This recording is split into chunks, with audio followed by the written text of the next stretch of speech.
This is The World This Weekend. Good evening, I'm Lorenda Redekop. A string of violent attacks on public transit in BC lead to calls for lasting solutions. We can't police our way out of this entirely. Also tonight, a shocking assassination in India caught on TV. Why did 17 cops were absolutely unable to do anything to prevent his killing in front of live cameras? And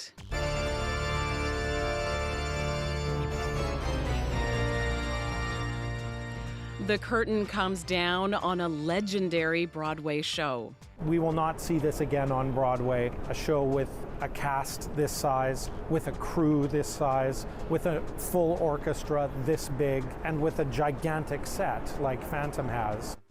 That's later, but first, we begin tonight with breaking news. The federal government is restoring its funding to Hockey Canada. Sports Minister Pascale St-Onge confirmed the news in a statement this evening. Hockey Canada's funding was frozen last year over its handling of an alleged group sexual assault by members of the 2018 World Junior Men's team. Marina von Stackelberg joins me from Ottawa. Marina, why is the federal government restoring funding now? Well, we have a copy of the letter written from Canada's Sport Minister Pascale St-Onge to the new board chair of Hockey Canada, Hugh Fraser. It says the funding is not a, quote, blank check. St-Onge says she expects Hockey Canada to remain committed to cultural change and, in fact, should be the one leading that change that is needed across the sport. Now, Hockey Canada lost its funding 10 months ago. It came after executives with Hockey Canada testified in front of a parliamentary committee and didn't answer questions. The sport organization has been embroiled in controversy when it was revealed that it used kids' hockey registration fees to settle a sexual assault case from 2018. Now, in that case, a young woman alleged 8 Hockey Canada players sexually assaulted her after a Hockey Canada gala. Now, CBC News reported last month that the federal government was considering restoring funding to the organization if it met certain requirements, like signing on to Canada's Sport Integrity Watchdog, which has been set up to prevent abuse in sport. The organization also had to pass a financial audit to show that government money was not used to pay out settlements since 2018. And so what conditions are being placed on Hockey Canada along with this funding? Well, she says Hockey Canada must be transparent to build back the trust of all Canadians. And that includes proactively updating Ottawa on the work it's doing to change its culture, implementing recommendations of 2 different reports, and promoting the government's Safe Sport program for athletes. Now, this is Canada's richest sports organization. Before they withheld their funding, Ottawa gave Hockey Canada just shy of $8 million last fiscal year. In total, the organization ended that year with $98 million. Now, as for Hockey Canada, board chair Hugh Fraser says today marks an important milestone in its journey to earn and maintain the trust of Canadians.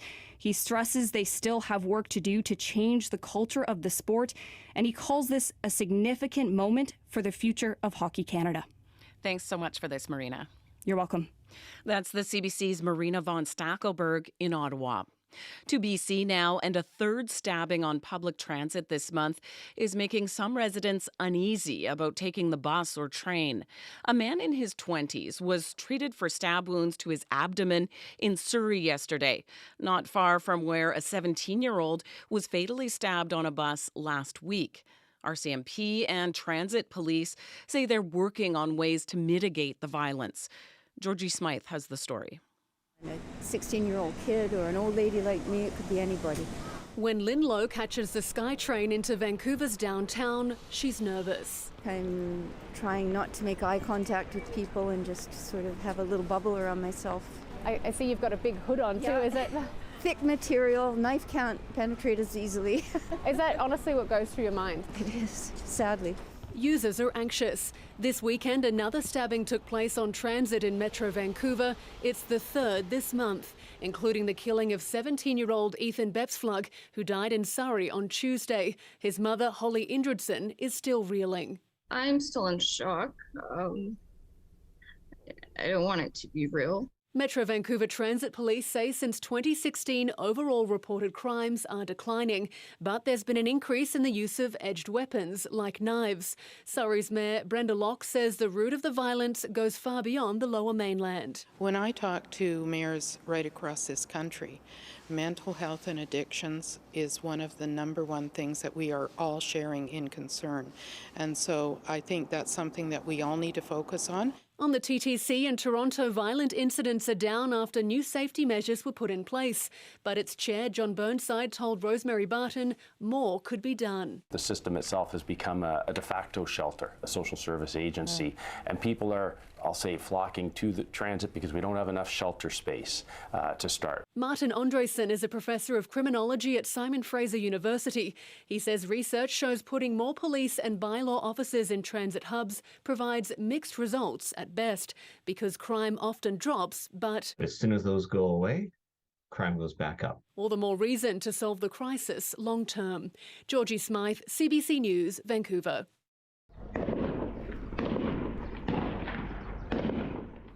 In Sudan, the sound of gunfire fills the streets of the capital, Khartoum, in a brutal fight between the country's army and a powerful paramilitary group. The violence has left dozens dead, hundreds more injured, as the two sides struggle for control of the country. Both sides had agreed to a brief 3-hour ceasefire proposed by the UN, but witnesses say fighting and airstrikes by the military soon resumed. A blogger known as Maheen S. is traveling through Sudan and describes seeing crowds of people trying to flee. A lot of people, they are going by walking, they are going with their bags. Many of the people, they are loading the stuff from supermarket, they are going in their car, and many of them, they were hitchhiking in another vehicles to escape the city. Many countries are calling for an immediate end to the fighting that could worsen instability and spill over into neighboring regions. Khalid Meidani is a Sudanese professor of political science at McGill University. He says any intervention in the region should avoid using military force. It has to be a very robust diplomatic intervention that not only offers incentives for them to come together, but also some stakes, threat of sanctions, if not direct sanctions against these individuals. Because what is happening now is not a civil war so far. It really is a power struggle between two very power-hungry individuals who have a thirst for power and are holding the Sudanese population ransom. The violence prompted the UN's World Food Programme to temporarily halt its operations in the country after 3 of its employees were killed in North Darfur. In India, there is a demand for answers after a brazen double murder captured on live TV. Atiq Ahmed, a convicted gangster and former politician, was shot dead alongside his brother as police escorted them to a medical appointment. 3 men have been arrested. Philip Lee Shannock reports. It was a shocking incident shown live on TV, a shooting in Uttar Pradesh state in northern India. The victim, a former politician, was being questioned on camera when he was shot multiple times.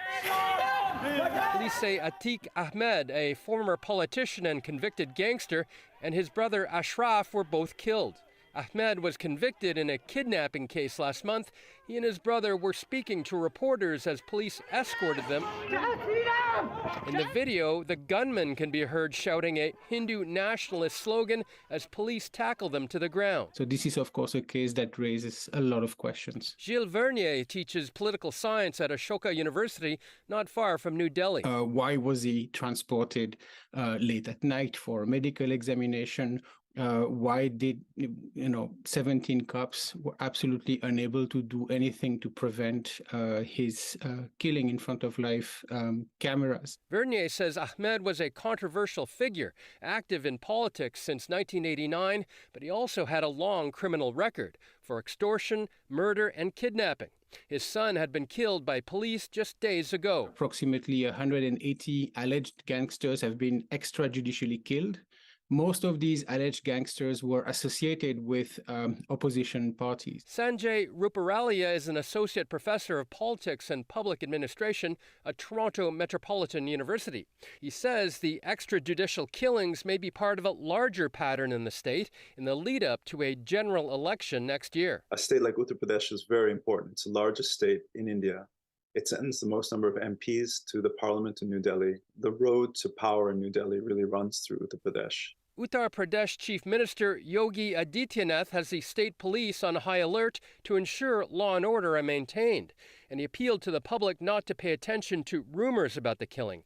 Ruparalia says Adityanath is a close ally of Prime Minister Narendra Modi and came to power on a tough-on-crime agenda that has targeted Muslims and other minorities. The ruling party in India today is pursuing a politics of polarization, trying to consolidate the so-called Hindu vote by targeting minority communities, in particular Christians and Muslims. And in order to sort of mobilize support for the party, they're trying to drive a wedge within these communities. And he says a strategy of using political polarization, nationalism, and a tough-on-crime agenda appears to be in play in the world's largest democracy. Philip Shannock, CBC News, Toronto. Migrant crossings at the Canada-U.S. border are a growing concern for authorities. But people smugglers have another target in their sights, Canada's west coast. Senior investigative reporter Jonathan Gatehouse brings us the exclusive story of an attempt to bring hundreds of Tamil migrants to British Columbia last fall, a voyage that almost ended in tragedy. By the time the distress call went out, the pumps in the belly of the MV Lady had been on for days, but the water kept coming as the holes in the rusty fishing vessel grew larger. Adrift and abandoned by the crew far off the coast of Vietnam, the 303 Tamil men, women, and children on board were left to save themselves. Some passengers went down into the hold to bail, while others stood on deck, lighting their shirts on fire to catch the attention of passing ships. One man documented it with video in case they didn't survive. We didn't know this was the boat that was meant to take us to Canada, he says. Help did eventually come in the form of a Japanese cargo ship, and all those on board were rescued and transferred to refugee camps in Vietnam. But their attempted crossing of the Pacific last November shows the lengths to which smugglers and desperate migrants will go, says Anna Triandafilidou, a Toronto Metropolitan University professor who studies international migration. I think this testifies to the attractiveness of Canada and that people know it's not just a place where they can find the future for themselves and their children. The truth is we cannot manage migration 100%. We can try to manage it better, but we should also be honest that, the world is very dynamic. These migrants fell more than 12,000 kilometers short of their goal, despite spending a full month at sea. Their plan to travel across the open Pacific might sound improbable, but it has happened before. The Sun Sea's long trip across the Pacific ended just before dawn. In 2009 and 10, the Canadian Navy intercepted 2 ships full of Tamil asylum seekers off Vancouver Island. Nathan Thermalingam, his wife, and their 3 young children arrived aboard the MV Sun Sea, enduring similar dangers, cramped conditions, and scarce food, all for the chance to land on Canada's not-so-welcoming shore. Today he lives in Oshawa, Ontario, where he will soon open his own bar and grill. He's not surprised that people are still willing to make the trip. The fact that even now they feel like they have to leave the country, that's hard. It goes to show you that the situation that we lived in still hasn't changed, he says. CBC News asked the Federal Minister of Immigration, Refugees and Citizenship whether authorities were tracking the Lady 3's progress to Canada. But his department was unaware of the smuggling attempt until we shared international media reports and comments from Sri Lankan officials. In response to written questions, the department said that Canada cooperates closely with international partners to prevent and disrupt migrant smuggling attempts. Jonathan Gatehouse, CBC News, Toronto. It's being called the media trial of a century, pitting the most watched U.S. cable news network against a company with Canadian roots. Dominion Voting Systems is suing Fox News for a whopping $1.6 billion for defamation, all over a series of statements Fox aired following the 2020 U.S. presidential election that pushed the lie that the election was stolen from Donald Trump. The trial starts tomorrow. Katie Simpson sets the stage.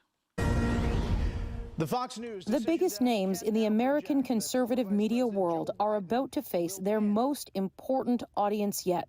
Fox News stars Tucker Carlson, Sean Hannity, and even 92-year-old executive Rupert Murdoch are all expected to testify in what will no doubt be a sensational trial. It will examine whether conspiracy theories come with a $1.6 billion price tag. Electronic voting machines didn't allow people to vote. In the weeks after Donald Trump lost the 2020 presidential election, some Fox News hosts used their platforms to air baseless claims that electronic voting machines made by Dominion voting systems were rigged against Trump, and a lie that somehow the machines were controlled in Venezuela, which John Poulos, the Canadian founder of the company, says is not true. We were founded in Toronto, which is where my family was from, and there's nothing to do with Venezuela. A spokesman for Dominion says they are looking forward to the trial and, quote, in the coming weeks, we will prove Fox spread lies causing enormous damage to Dominion.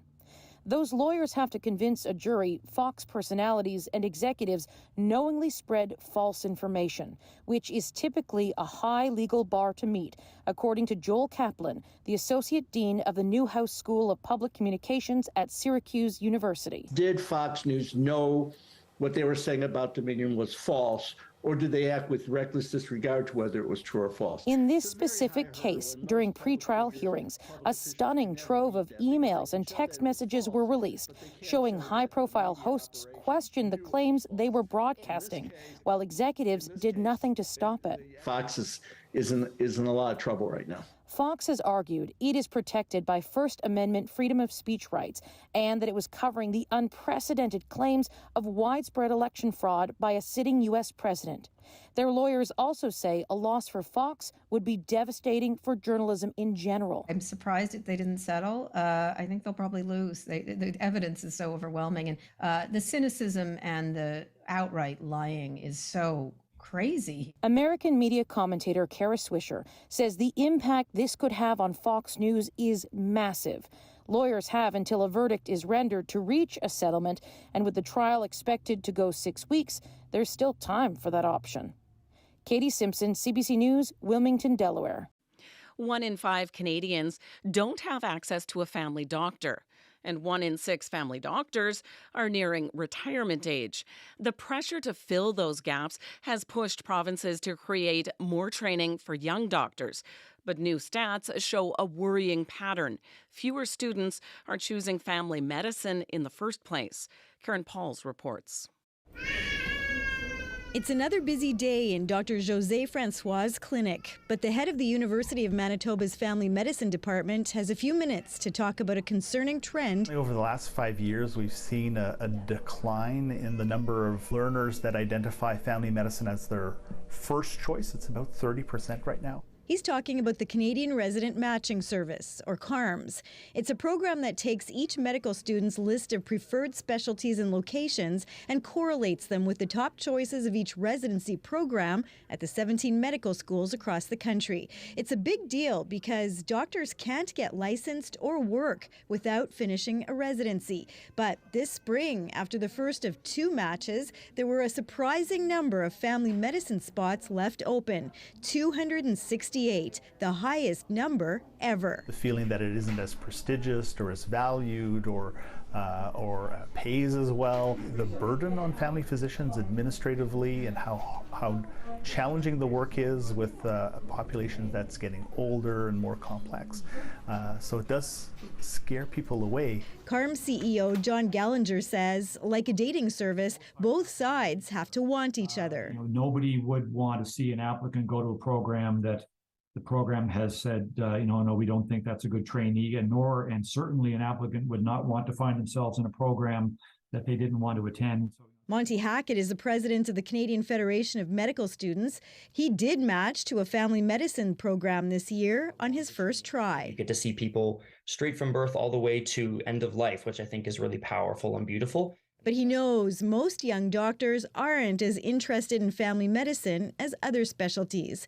And he says that has to change. Ultimately, we need to make family practice more attractive as an option for medical students, attract more folks to med school who actually want to do family medicine, and then make the road to family medicine more accessible. At a time when millions of Canadians don't have a family doctor, there's deep concern that Canada isn't training as many as it could or should be. Karen Pauls, CBC News, Winnipeg. There's nothing more exciting or more tense than a hockey matchup between Canada and the U.S., especially when there's a gold medal on the line. Canada is facing the United States tonight in the final of the Women's Hockey World Championships in Brampton, Ontario. Freelance sports journalist Ed Kleiman is there taking it all in, and we spoke with him a little earlier. Ed, Canada is going for its third straight world title. What's the history between these two teams? Well, Lorenda, I think if you were to look up the definition of a great sports rivalry, this is it. It has everything you could ever want. They've been going at this for decades, and they've both been at the very top of this sport. If I put the Olympics together with the World Championships, there have been 30 editions. These two teams have played for the gold 28 of those 30 times, and they are so evenly matched. If I look at the history at the World Championships, out of all the gold medal games plus the preliminary round games, Canada has 17 wins, the United States 16. They're almost equal in goals, 95 to 91 for Canada. So they're super evenly matched. And these are career-defining games for the players. You ask them, what's the most special time ever in your career? They'll say, Canada versus USA for gold. It's just always a great game. Twists, turns, drama, it has it all. Tell us about Canada's road to get here in this competition. This has been interesting. Usually at this tournament, it's just a cakewalk to get here. Canada goes about blowing out all their opponents. The United States goes about blowing out all of their opponents. This time around, so different. In the quarterfinals, Canada was playing Sweden, a team that's way down in the rankings. And Sweden's goaltender, Emma Soderberg, was just outstanding. And she alone practically carried the team to a 2-2 draw after regulation. So they actually had to go to overtime. So Canada was one goal away from being eliminated from this tournament in the quarterfinals. Now, they went on to win that game, and then they went on to win the semifinal game against Switzerland yesterday. But even yesterday, it was a long time until they got the first goal. So there's a few questions around this team coming into the USA. Can they get their offense going and really be that dominant Team Canada that we've come accustomed to? What else can you tell us about how that Canadian team is looking going into this final? Well, I can tell you one thing. They love playing in front of this crowd. This is going to make a big difference being on home ice. There'll be about 5,000 fans here. They're really loud. They're all dressed in red Team Canada jerseys, so it literally is a sea of red around the arena. And so they're totally psyched for this. And both teams, there are a lot of veterans on this team, a lot of players in their early 30s who have done this many, many times. And they absolutely live for this moment. And so for the Canadian veterans in particular, I think they're really going to be ready. And I think a couple of the young players are really going to step up. Sarah Fillier had a hat trick in yesterday's semifinal. I think she's really excited to get going in this one. So it's always close. It's always competitive. And I don't think it'll be anything different tonight. Great hockey. This should be a good one. Sounds good. Very exciting. That's freelance sports journalist Ed Kleiman at the Women's Hockey World Championships. You're listening to The World This Weekend on CBC Radio. I'm Lorenda Redekop. Today, Broadway's longest-running show will take its final bow. Andrew Lloyd Webber's Phantom of the Opera has logged some impressive numbers since it first opened in 1988. 35 years on Broadway, 7 Tony Awards, more than $6 billion in revenue worldwide, and thousands of jobs created. It's considered one of the original mega musicals, and with its closing, an end of an era. But as Chris Reyes learned from the cast, the show's long run meant something more, a steady companion during turbulent times.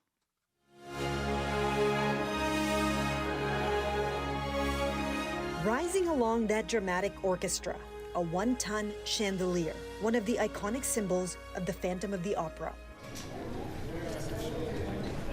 Inside the majestic theater, just hours before the show, that same chandelier is sitting in the middle of a dark stage, getting prepped, as it has been for decades. This time to rise and drop one final time. Opera singer Raquel Suarez-Groen, who plays Carlotta, one of the show's leading roles, gets emotional at the thought of moving on. I don't know, it's like I'm losing a part of my family, it's almost like a little bit, not to sound morbid, but it is a little bit like a death, A death maybe, but also a long life. As far as musicals go, Phantom is the longest of them all. More than 13,000 shows in New York alone.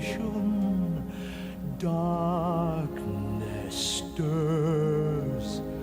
Andrew Lloyd Webber's adaptation of the French novel Le Fantôme de l'Opéra, about a disfigured musician with a romantic obsession haunting the Paris Opera House, has been on Broadway for 35 years.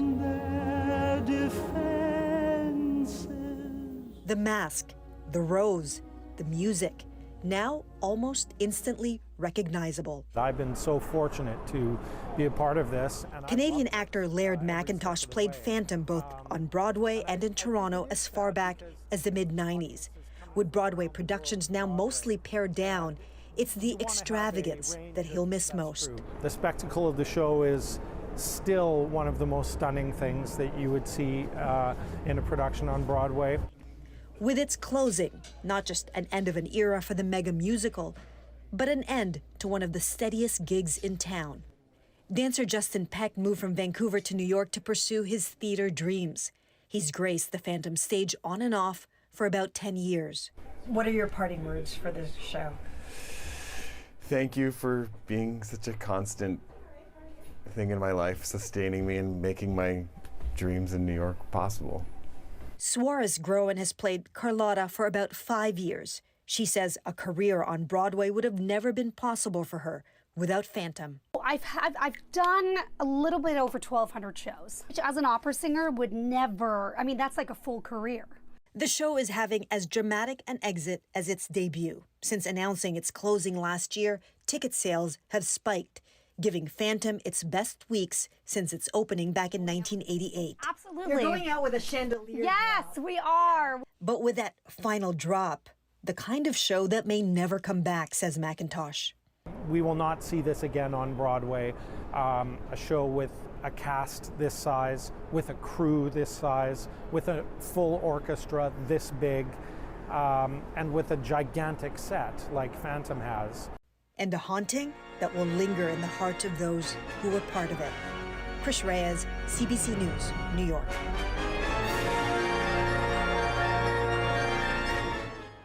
And Laird McIntosh, who you just heard in Chris's story, will be playing the lead in tonight's final performance. The Calgary-born actor is the understudy for the role of the Phantom. He's filling in for lead actor Ben Crawford, who is ill.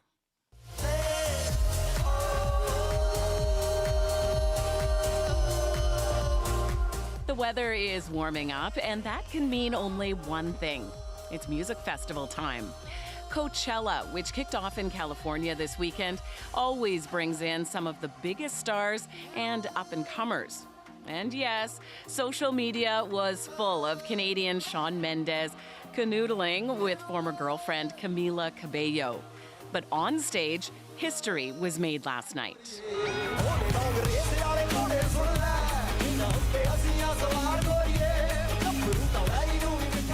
That's Indian singer and movie star Diljit Dosanjh, the first Punjabi language singer to perform at the festival. In the audience was famous American DJ Diplo.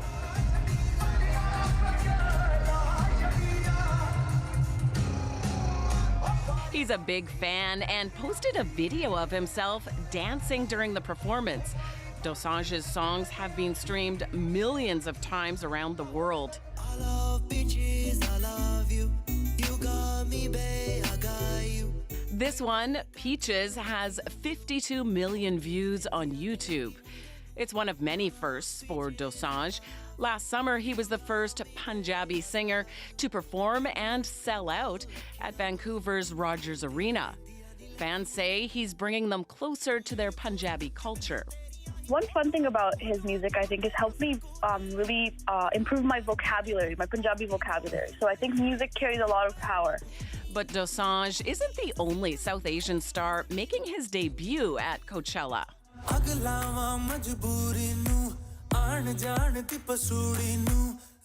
Pakistani singer Ali Sethi takes the stage at Coachella tonight. His Punjabi language song Pasuri was the most searched song of 2022 on Google, with more than 100 million views on YouTube, a sign that Punjabi music might be taking over the world. We'll leave you tonight with more of Ali Sethi's global hit, Pasuri. You've been listening to The World This Weekend. I'm Lorenda Redekop. Thanks for listening. Good night.